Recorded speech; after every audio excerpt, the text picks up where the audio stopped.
Holidays-nale, adu namma GT Holidays da. GT Holidays, South India's #1 travel brand. You know you are special when you're with GT Holidays.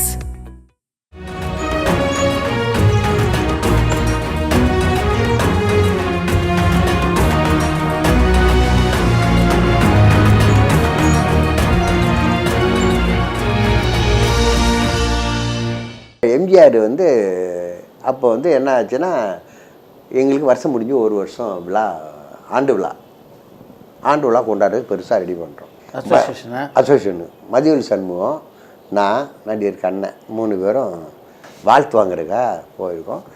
ஆரம்பி என்ன பண்ணார், முதல்ல சிஎம்கிட்ட எம்ஜிஆர்கிட்ட வாழ்த்து வாங்கிட்டு வந்துருங்கப்பா, அதுக்கப்புறம் நான் தரேன், இல்லைன்னா நீங்கள் கொடுங்க, நாங்கள் எல்லாம் பிரிண்ட் பண்ணுறோம். இப்போ மாதிரி அப்போ உடனே எல்லாம் பண்ண முடியாதுல்ல, அப்போ பிளாக் எடுக்கணும், இது எடுக்கணும், இதெல்லாம் எடுக்கணும். அண்ணன் நீங்கள் கொடுங்க, நாங்கள் தலைவர் கடைசியில் எப்போ சிஎம் கொடுக்குறாரோ அப்போது போட்டுக்கிறோம்.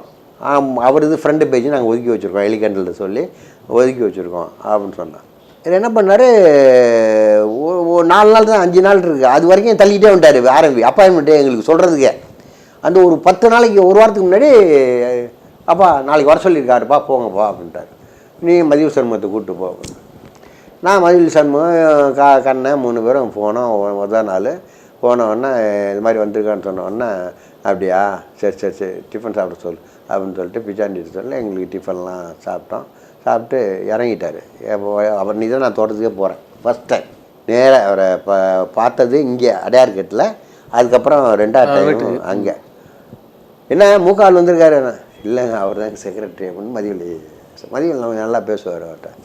நம்ம உங்களுக்கு தெரியுமா, உங்கள்கிட்ட போய் நான் அதான் இது கேட்குற ஆள் மதிவெளி இப்போ சொல்கிறாரு, இது மாதிரி அந்த அசோசியேஷன் செக்ரட்டரி அவர் தான். ஓ அப்படியா, ரொம்ப சந்தோஷம். மூக்கால்னு சொல்லிட்டு அடுத்தாப்புல ரொம்ப சந்தோஷம் அப்படின்னா எனக்கு அவர் மேலே ஒரு தனியாக ஒரு பாசம் வந்துடுச்சு. வந்தவொடனே அப்புறம் உங்கள் அசோசியேஷனில் எல்லோரும் இந்த 1000 ரூபா சொல்லியிருந்தேன், அது லெட்ரு வரவே இல்லை, செங்கல்பட்டு அசோசியேஷன்லேருந்து ரொம்ப கம்மியாக வந்திருக்கு, ஒரு 60-70 தான் வந்திருக்கு அப்படி இருக்கிறாரு.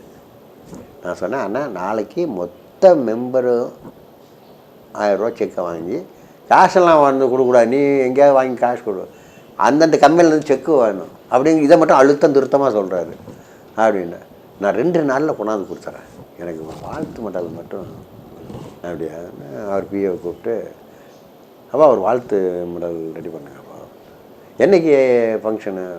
இத்தனை நல்ல ஃபங்க்ஷனு. எங்கே வச்சுருக்கேன்னா, இந்த மாதிரி இதில் மீரான் சர்ச் மண்டபத்தில் வச்சுருக்கோம். சரி சரி சரி சரி சரி நான் வர முடியாது. அவர் இல்லை வாழ்த்து வந்தால் போதும் சரின்ட்டு. மறுநாள் காலையில் நான் என்ன பண்ணேன், யார் கொடுக்கலையோ எல்லார்ட்டையும் போய் 1000 ரூபா கொடுங்கப்பா, முதல்ல செக் கொடுங்கப்பா, எம்ஜிஆர் கேட்டு சொல்லிட்டார் இந்த மாதிரி அப்படின்னு சொன்னோடனே எல்லோரும் மேக்ஸிமம் கொடுத்துட்டாங்க. ஒரு 4-5 பேர் ஊரில் இல்லை, அவன்கிட்ட வாங்க முடியல, எல்லா செக்குங்க கொண்டு மறுநாள் காலையில் பிஏட்ட கொடுத்துட்டேன். இவர் வாங்கி பார்த்தோன்னே எனக்கு ஃபோன் இல்லை, டக்குன்னு திடீர்னு பார்த்தா செக்ரட்டரியிலேருந்து ஃபோன் வருது.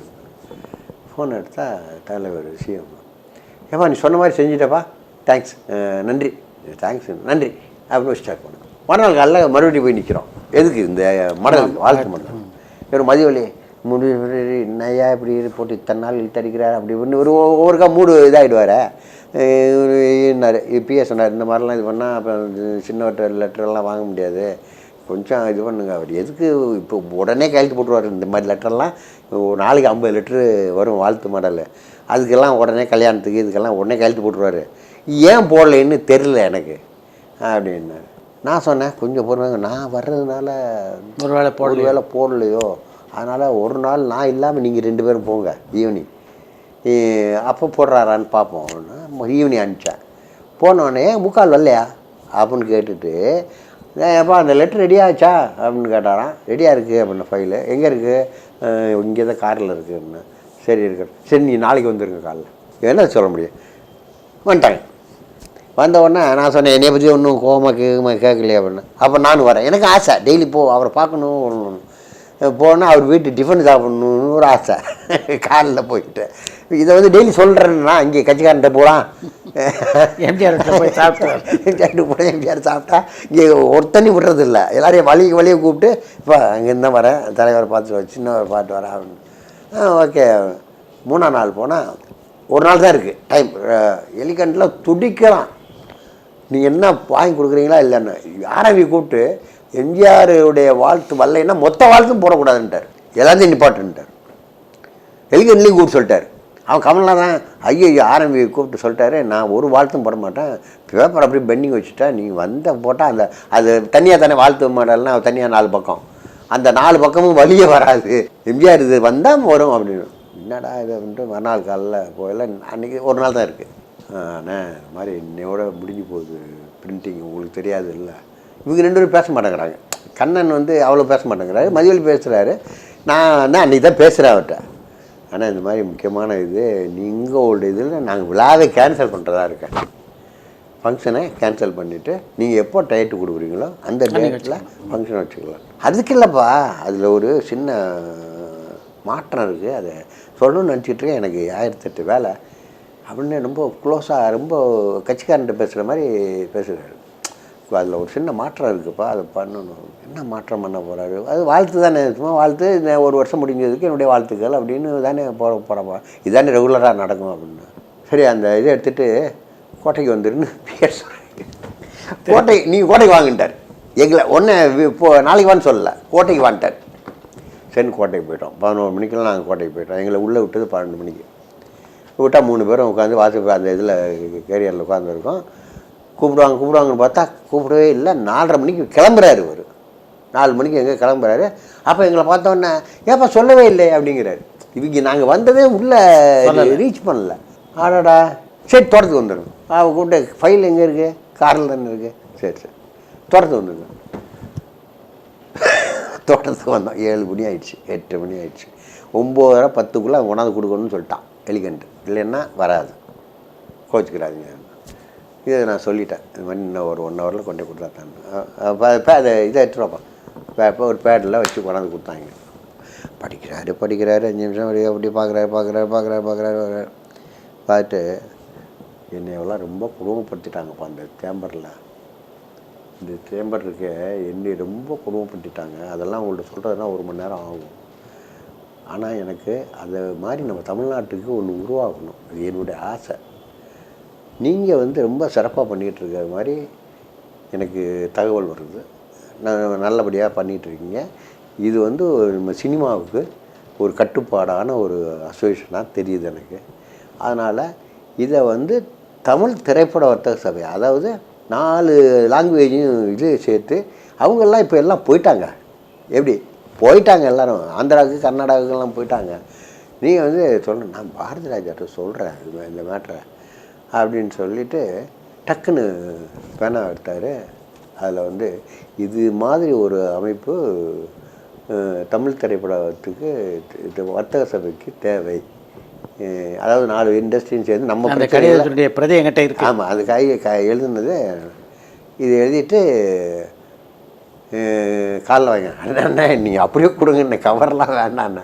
டக்குன்னு என்கிட்ட கையில் கொடுத்துட்டாரு. வாங்கி பார்க்குறேன், அவர் சொந்த கை பேனாவில் பிளாக்கிங்கில் எழுதியிருக்காரு. எழுதிட்டு இந்த மாதிரி வார்த்தை இதுக்கு ஆவணம் செய்ய வேண்டியது.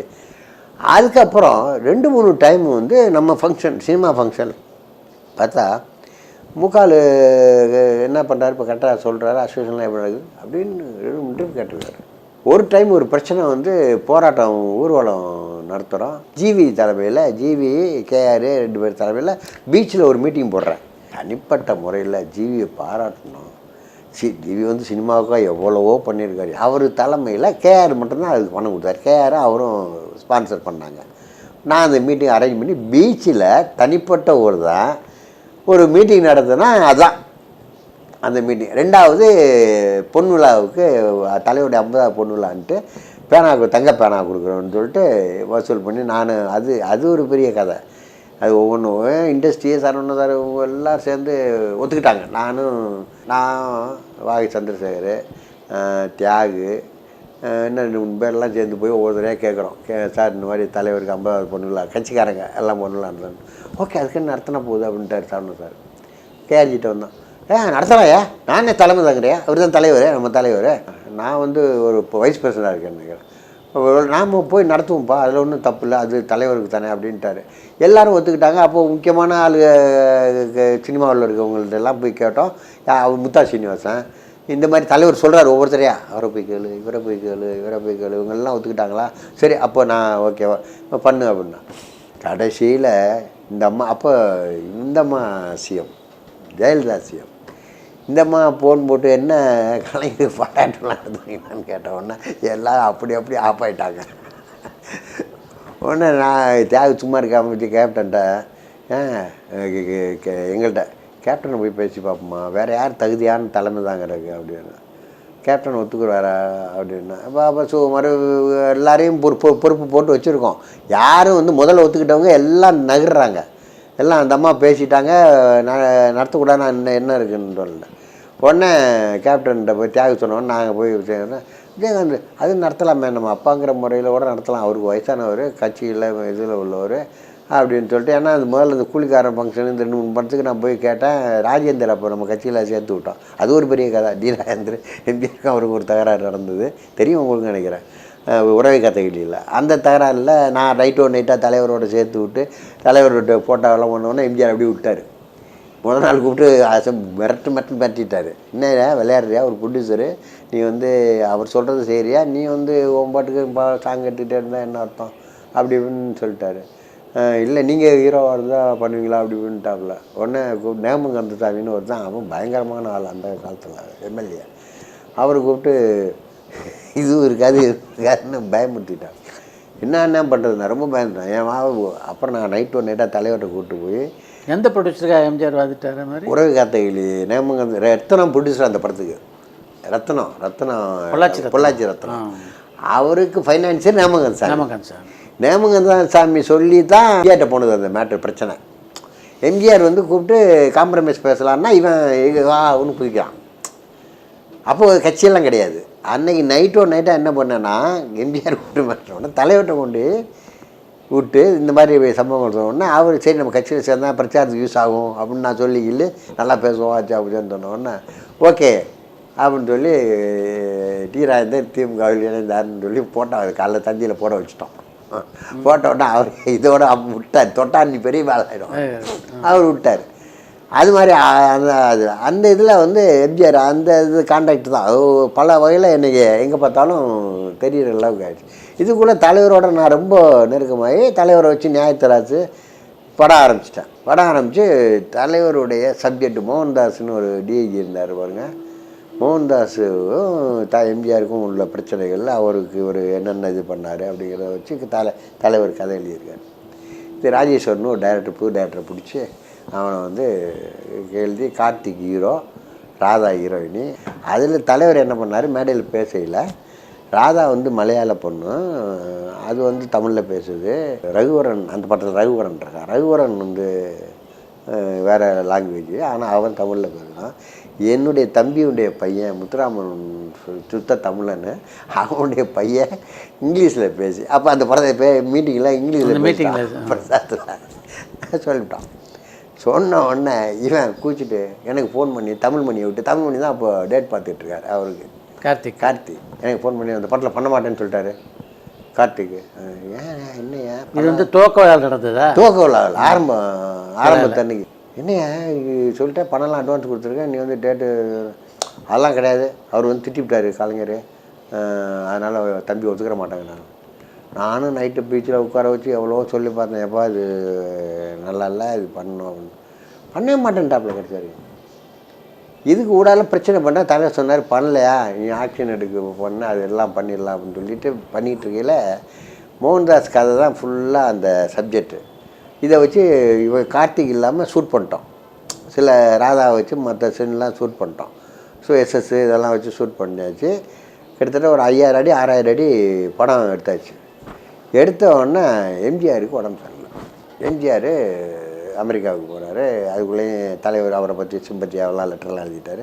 ஸோ இப்போ போய் எம்ஜிஆர் உடம்பு சரியில்லை நேரத்தில் இந்த படம் எடுத்தோம்னா கான்ட்ரவர்சி ஆகிடும், அதனால் படம் வேண்டாம் ட்ராப் பண்ணுங்கிறாரு.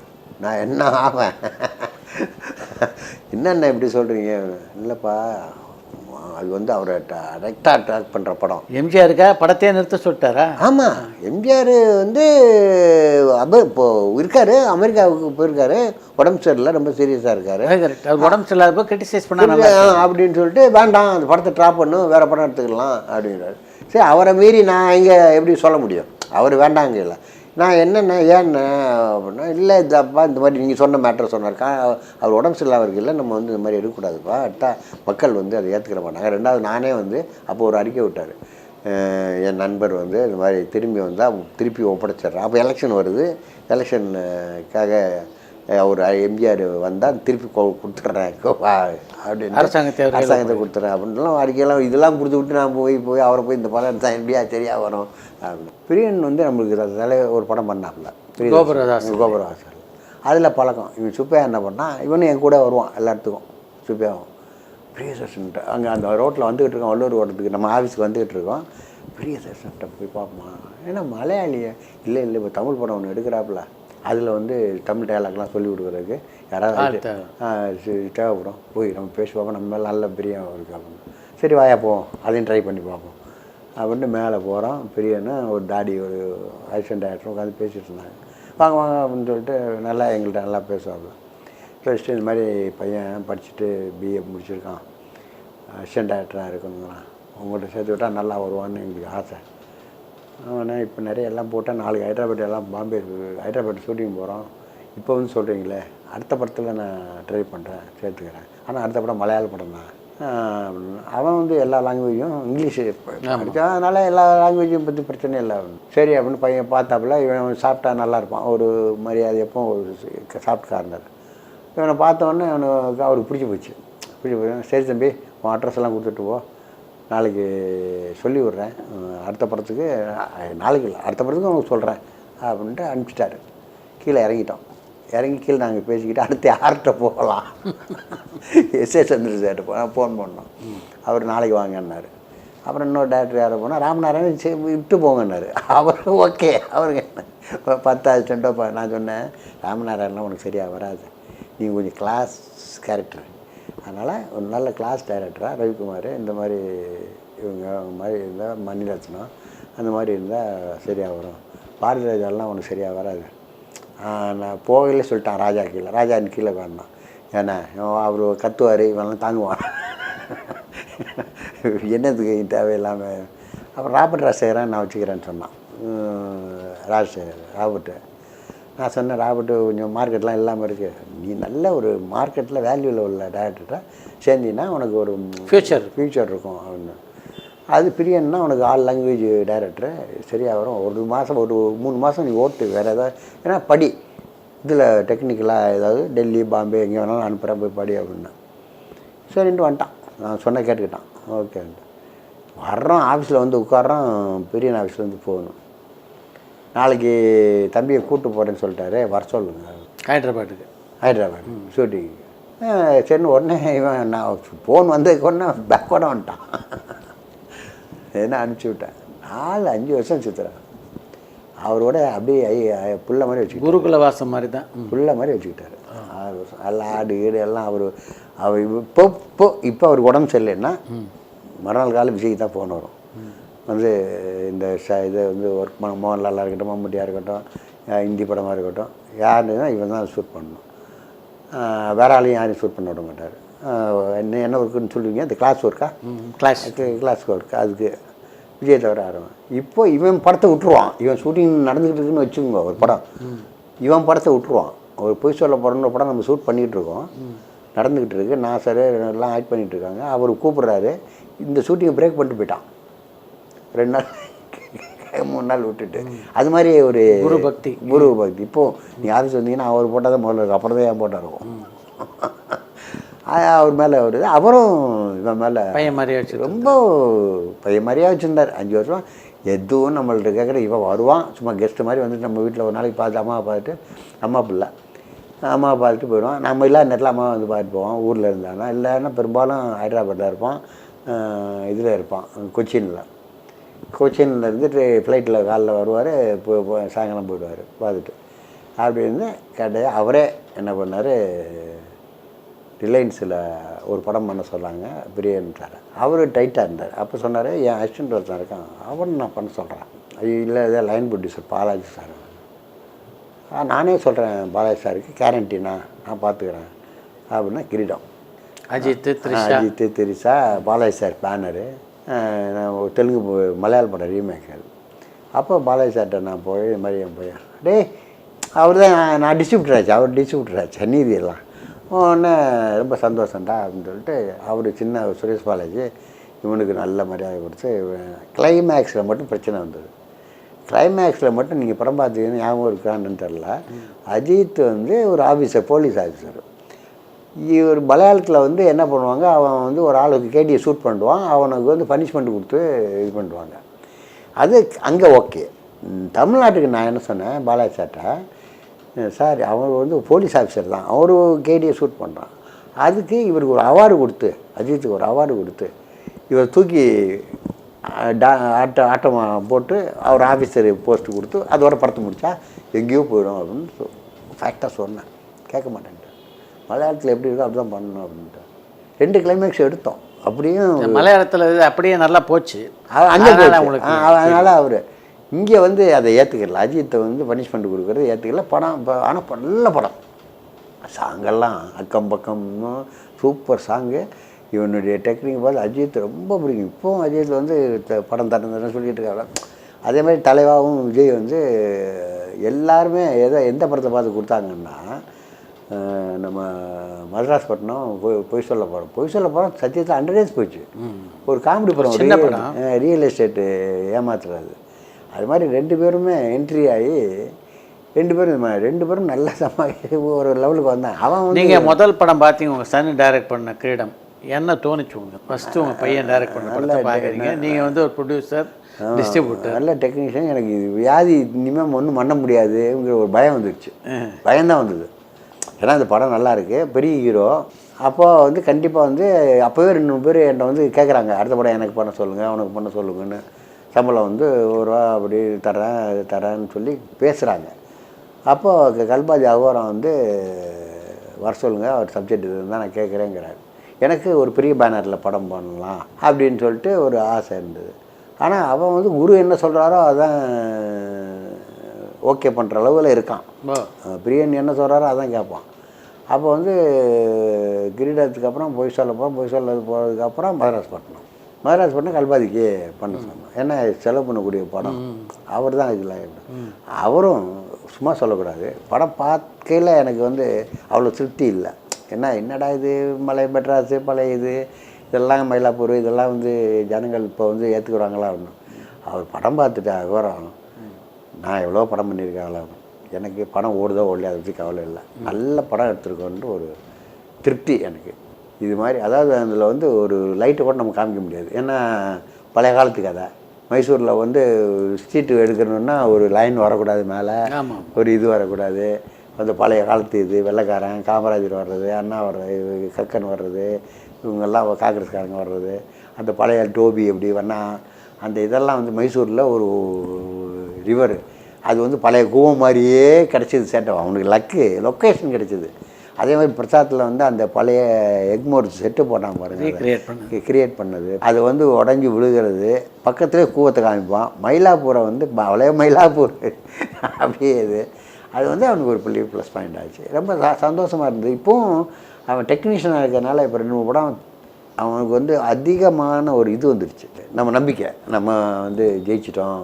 அதில் தான் தேவையில்லாமல் இந்த வனமகன் 9 கோடி ரூபாய்க்கு தமிழ்நாடு தேட்டர்கள் கேட்குறான். அவன்தான் பணத்தை வச்சுக்கிட்டு இவன் தான் இப்போ படம்லாம் பண்ணிகிட்ருக்கான். அவன் கொடுக்க மாட்டாங்க. ஜெயம் ரவி தான் ஹீரோ. ஜெயம் ரவி இவங்கெல்லாம் ஒரே ரொம்ப ஃப்ரெண்டு. ஜெயம் ரவி, ராஜா, இந்த செட்டுகள்லாம் எல்லாம் ஒரு ஃப்ரெண்டு. எல்லாம் சாயங்காலம்னா இவனுக்கு எந்த ஹேபிட்டும் கிடையாது. அதனால் எல்லாம் இந்த மாதிரி செட்டுகள் தான் இது. அதில் நல்லா அவன் நான் சொன்னேன், ஒரு ஹீரோ பேசாத படம். எம்ஜிஆர் அடிமைப்பண்ணில் கொஞ்ச நேரம் ஒரு 2 ரீல் தான் பேச மாட்டார். 3 ரீலில் அம்மா அம்மா அப்பான்னு ஜெயலலிதா கற்றுக் கொடுவாங்க, அவன் பேசிடுவார். இந்த நீங்கள் வனமகன் பார்த்தீங்கன்னா கடைசி வரைக்கும் ஒரு ஹீரோவை அந்த மாதிரி பண்ணக்கூடாதுன்னு என்னுடைய இது. நான் லைட்டாக சொன்னேன். ஆனால் எனக்கு காமிக்கவே மாட்டோம். ஏன்னா தாண்டவம் பெரிய ப்ராஜெக்ட் அது. இப்போட எம்ஜிஆர் அந்த தீபக் ஒரு பேட்டியில் இன்டர்வியூவில் சொல்லியிருக்கான், தாண்டவம் படம் பார்த்துட்டு தான் நான் ஜெயலலிதா எங்கள் அத்தை படத்தை எடுக்கிறதுக்கு விஜய்க்கு பெர்மிஷன் கொடுத்தேன். பாரதிராஜா எவ்வளோ பெரிய டைரக்டர், பாரதிராஜா எடுக்கணுங்கிறாரு, விஜய் எடுக்கணுங்கிறான், இன்னொரு இதை எடுக்கிறாங்க. விஜய் வந்து ப்ரொடியூசர் கிடையாது, வேற ஒரு வேற ஆளுக்காக எடுக்கிறான். இன்னொரு பிரியதர்ஷன் ஒரு லேடி ஒன்று எடுக்கிறாங்குது, இன்னொரு டேரக்டர் யாரோ கௌதம் மேனன், இவங்கெல்லாம் எடுக்கிறான். அவன் என்ன சொல்கிறான் தீபக்கு, விஜய் எடுத்தால் தான் நான் பெர்மிஷன் கொடுப்பேன் அப்படின்னு ஒரு இன்டர்வியூ இருக்குது இன்னும் இப்போ யூடியூப்பில் அப்படின்னு கொடுக்குறான். எதுக்குறான்னு கேட்குறான் அந்த யூடியூப்பில் உள்ள ஆள். அப்போ சொல்கிறான், அவர் படம் தாண்டவத்தை பாருங்கள், இப்போ அந்த படம் வந்து ரிலீஸ் ஆகிருந்தா, இப்போ நம்மளாம் முன்னாடி என்ன சொல்லுவோம், பாரதிராஜா படம் அந்திமந்தார் வந்து இப்போ வந்தால் எப்படி போயிருக்கும், பழைய படம் நிழல்கள் இப்போ வந்தால் எப்படி போயிருக்கும், அது அந்த ஜென்ரேஷன் கேப் இது வந்து அது மாதிரி தாண்டவத்தை இப்போ பார்த்தா அதோடைய வெயிட் தெரியும், அப்போ தெரியாது. அப்படி அதில் வந்து அந்த ஷார்ட் அந்த பிளைண்டு கண்ணு தெரியாதவன் எப்படி எப்படிலாம் பண்ணுறாங்கிறத ஜீரணிக்கக்கூடிய சக்தி அந்த ஜனங்களுக்கு கிடையாது. இப்போ உள்ள ஜென்ரேஷன் ஏற்றுக்கிறோம். அதனால் அவர் தான் எங்கள் அத்தை இதை எடுக்கிறதுனா நான் பெர்மிஷன் கொடுப்பேன், வீடெல்லாம் எழுதி கொடுப்பேன் அப்படின்னா எல்லாம் எழுதி கொடுத்தாப்புல. இப்போ மைசூரில் அந்த அம்மா பிறந்த வீடு, அந்த அம்மா பரதநாட்டியம் கற்றுக்கிட்ட இது எல்லாமே நேச்சுரல். அதே மாதிரி இப்போ டி நகரில் அந்த அம்மா வாழ்ந்த வீடு தீபா இருக்காங்க, அந்த வீடு எல்லாம் மைசூரில், கொடநாட்டில், இங்கே காடரில் எல்லாமே அவங்க இருந்த இடம், அவங்க இருந்த சேர, அவங்க வாழ்ந்த வீடு எல்லாத்தையுமே நம்மளுக்கு கொடுக்குறாப்புல. அது வந்து விஜய் மேலே ஒரு நம்பிக்கை, அதை இன்டர்வியூவில் சொல்லியிருக்காப்புல. அது மாதிரி அவன் ஒரு நம்ம ஜெயிச்சிருவோம் எல்லா டெக்னீஷியன், அதுவும் டெக்னீஷியனால் சமாளிக்கிறான். இல்லைன்னா நேரம் க்ளோஸ் சரியாக வராது. பணமாக இல்லை, 6 ரூபா காலி, 5-6 ரூபா லாஸ் வரும். ஏன்னு கேட்டிங்கன்னா ஒருத்தர் வந்து திருச்சியில் ஒரு டிஸ்ட்ரிபியூட்டர் வந்து பண்ணுறாங்கன்னு சொல்லிட்டு டிஸ்ட்ரிபியூஷன் கொடுத்து காலி பண்ணிட்டாங்க. நம்ம தெரியாத டிஸ்ட்ரிபியூஷன் போனாங்க வந்துட்டு வராதுன்ட்டு. அதே வந்து நான் வந்து அவுட் ரேட்டு ஒரு பார்ட்டி பேசி கொடுக்குறோம், கொடுக்க மாட்டேங்கிறாப்புல. அது வந்து ஒரு நம்பிக்கை, தன்னம்பிக்கை இருந்தாலும் டெக்னீஷியன் எப்படியா இருந்தாலும் கொஞ்சம் 2 ஆடு வந்து இது வரைக்கும் 120 ஆடு சித்திரா பண்ணியிருக்காப்புல. 120 ஆடு. ஒவ்வொரு ஆடை வந்து பிரியன் வந்து கிட்டத்தட்ட ஒரு 500க்கு மேலே பண்ணியிருக்காரு, ராஜீவ் மேனன் நிறையா பண்ணியிருக்காப்புல. அதுக்கப்புறம் பேர் வந்து பாம்பேயில், யூரோப்பில் 3வது இது வீனஸில் டைரக்டர், கிரியேட்டிவ் டைரக்டர் இவன். சூப்பர். இப்போ வீனஸ்ன்னு ஒரு கம்பெனி இருக்குது பாம்பேயில், அதில் வந்து பிரியன், ராஜீவ் மேனன், அடுத்தாப்புல விஜய். இப்போ அவங்க 2 பேரும் பண்ணுறதில்ல, விஜய் தான் இவனுக்கு இப்போ பண்ண முடியாத சூழ்நிலை, அது ஷூட்டிங் அது இது இருக்கனால அது ஆடு அந்த கம்பெனி வந்து பெரிய லெவலுக்கு வந்துடுது. இவன் தனிப்பட்ட முறையில் விஜய் தனியாக பண்ண 120 ஆடு, சரணா செல்வரத்னா அந்த மாதிரி. இப்போ கூட நாளைக்கு ஒரு மோடிஸ் போகிறான், நாளைக்கு ஒரு ஆடு பார்த்திங்கன்னா ஒரு அமௌண்ட் கிடைக்கும். படத்தை விட 2 நாள் 3 நாளில். அதுவும் இவன் இன்ட்ரடியூஸ் பண்ணுறானா, இப்போ எமி ஜாக்சன் இவன் இன்ட்ரடியூஸ் பண்ணான், அதனால் அந்த பொண்ணு இவன் என்ன சொல்கிறான்னா அது கேட்குது, இவன் கொடுக்குற சம்பளத்தை வாங்கிக்கிறது. கீர்த்தி சுரேஷ் நம்ம தான் இன்ட்ரடியூஸ் பண்ணோம், இது என்ன மாயம்ன்ட்டு நம்ம பிரபு பையனை வச்சு. அதே மாதிரி அனுஷா வந்து தமிழ் நம்ம தான் பண்ணோம், தெய்வ திருமகளில். அது மாதிரி அந்த இந்த லட்சுமி ராய், இப்போ வந்து இந்த பொண்ணு சாயிஷா, ஆர்யா ஒய்ஃப் வனமோகன், அண்ணன்ட்டு இதுதான் இவன் தான் போய் கல்யாணமே பண்ணி வச்சான். கல்யாணத்துக்கு போயிருக்கான் ஹைதராபாத்துக்கு, இவன் போய் கையெழுத்து போடுறான். அந்த மாதிரி எல்லாரோடையும் நல்லா அண்டர்ஸ்டாண்டிங்கில் பழகிடுவான், நல்லா சாப்பிட்டான். அதில் அந்த இதில் போய் மாட்டிக்கிட்டான். ஒன்றில் என்ன பண்ணுறது, அது இது மேலே கீழே, இது சினிமா தானே. அது மாதிரி 2 பேரும் வந்துட்டாங்க. சரி, நம்ம என்னென்னா என்ன தான் தொழில் பண்ண. ஒரு நாள் நானும் எம்ஏஎம்மும் மதுரையிலேருந்து சென்னைக்கு வரோம். 2 பேரும் வந்துட்டு ஏர்போர்ட்டில் இறங்குறோம். நான் ஒரு சின்ன கை பேக் வச்சுருந்தேன். எப்போவுமே நம்ம ஏர்போர்ட்டில் நம்மளுக்கு தெரிஞ்சவன்டா இருக்குன்னு, இப்போ நீங்கள் வந்தீங்கன்னா உங்கள்கிட்ட தான் பேக் வாங்குவோம். அது மாதிரி ஏன்ட்ட பேக் வாங்கினா எம்ஏஎம் சொல்கிறார், வெத்தியார கேட்டுப்போ ஒரு செட்டிப்போ நான் எத்தனை என் சொத்தில் நீ ஒரு கண்டளவு வருவியா, ஏன்னா உன் சூட் கேஸை வாங்கிட்டு போகிறான், என் சூட் கேஸை நான் தூக்கிட்டு போக வேண்டியிருக்கு. அங்கேருந்து இதில் ஃப்ளைட்லேருந்து அந்த இது வரைக்கும். அப்போ நான் சொன்னேன், அது என்ன சினிமா, நீங்கள் 2 சினிமா எடுங்க, உங்களை தலைக்கு மேலே தூக்கி வச்சுட்டு ஆடுவான். எடுத்தால் கூட நடக்காது, நடிக்க. அது மாதிரி சினிமாங்கிறது வந்து இப்போ நம்ம அதோட நான் இத்தனை படம் எடுக்கையில் எனக்கு தெரில. எனக்கு எப்படின்னா தலைவரோடு இருந்ததுனால, தலைவரோடே சுற்றுனதுனால தமிழ்நாடு முழுவதும் இப்போ நீங்கள் சித்ராலட்சுமணன் அப்படின்னு உங்களை போடுவாங்களோ இல்லையா, இல்லைன்னா சித்ராலட்சுமணன்னா ஆட்டோமேட்டிக்காக தெரியும் அது சித்ராங்கிறது ஒரு டைட்டில் ஆகி போச்சு. இப்போ எனக்கு வந்து நீங்கள் யாரையுமே சௌத்ரி, ஆர்பி சௌத்ரின்னு போடுவான், பட தயாரிப்பாளர்னு போட மாட்டான். எனக்கு வந்து பட தயாரிப்பாளர் அழகப்பன் போடுவான். இது வந்து அந்த காலத்துலேருந்து ஒரு ஃபேமஸ் டைட்டில் மாதிரி ஆகிப்போச்சு. அது தயாரிப்பாளர் எவன் படம் எடுத்தாலும் பட தயாரிப்பாளர் அழகப்பன் போடுவான். அது மாதிரி சினிமாங்கிறது வந்து என்னுடைய வெயிட் என்னங்கிறத நான் வந்து நடித்ததுக்கப்புறம் தான் தெரிஞ்சுக்கிட்டேன். அதாவது எங்கள் ஊருக்கெல்லாம் போனால் இப்போது எப்படியும் ஒரு 100 செல்ஃபியாவது ஒரு நாளைக்கு 100 பேர் ஃபோட்டோகிராஃபர் ஃபோட்டோ கொடுத்தான். இந்த கிராமத்தில் பக்கத்தில் இருக்கோம். நான் வந்துட்டேன்னு தெரிஞ்சால் அங்கேருந்து வந்துடுறாங்க. மதுரை மீனாட்சி அம்மன் கோயில் போயிருந்தேன். அங்கேயும் அப்படி தான். நம்ம கூட 2 வருடம் எங்கேயோ போயிருந்தோம். பார்த்து உங்களை விடலையே அந்த இதில். அப்போ நான் அவ்வளோ ஃபேமஸ் இல்லை. அது மாதிரி கட்சிக்காரனுக்கு பூரா என்னை தெரியும். கட்சிக்காரனுக்கு பூரா ஏஎல் அழகப்பன் அப்படின்னு சொன்னால் தமிழ்நாடு முழுவதும் தெரியும். சினிமாவில் நடித்ததுக்கப்புறம் ஒரு சின்ன பசங்க மாலை கட்டிட்டு இருமுடி கட்டுறான். போனோம் 10 நாளைக்கு முன்னாடி மயிலாப்பூர் நம்ம தெரிஞ்ச ஏரியா, எல்லாம் சிட்டி. அங்கே வந்திருக்க ஒரு 200 பொம்பளைங்களும் ஃபோட்டோ எடுக்கணுங்க. நான் இருமுடி இருக்கேன். அதாவது அந்த கிரேசி அது வந்து சின்ன பசங்கள்லேருந்து அதுவும் இந்த விஜய் டிவியில் வாரம் 10 நாளைக்கு ஒருக்கா போடுவான் போல இருக்குது. நம்ம பார்க்குறதுல சொல்கிறாங்க 10 நாளைக்கு ஒருக்கா அந்த படம் போட்டுறாங்க. இல்லைன்னா சூப்பர் விஜயில் போடுறான், அதில் போடுறான். இந்த திடீர்னு ஒரு படம் கலைஞர் டிவியில் வாரம் போடுறாங்க அப்படின்னு சொல்கிறாங்க. இப்போ நம்ம படங்களில் அது ஒவ்வொரு இதில் போட்டுட்ருக்காங்க. அது பார்த்துட்றாங்களா. நம்மளுக்கே எப்படின்னா இப்போ உங்களை போல் ஃபேமஸான ஆளுங்க இது எல்லா படத்துலையும் வர்ற பெரிய ஆர்டிஸ்ட்டு இவங்களுக்கெல்லாம் என்ன மாதிரி கிரேசி இருக்கும். அது வந்து எத்தனை லட்சம் கொடுத்தாலும் அந்த ஒரு சும்மா பெருமைக்கு நான் சொல்லல, அந்த ஒரு நம்மளுக்கு ஒரு தெம்பு மகிழ்ச்சி அது. இந்த இதில் வந்தவங்க யாருமே காப்பி டீத்தான் வெளியே போக மாட்டோம். பரபரப்பான சினிமா செய்திகள், நட்சத்திரங்களின் பேட்டிகள், சினிமா வரலாறு ஆகியவற்றை பார்க்கவும் படிக்கவும் உங்களுக்கான இணையதளம் tourantalkies.co.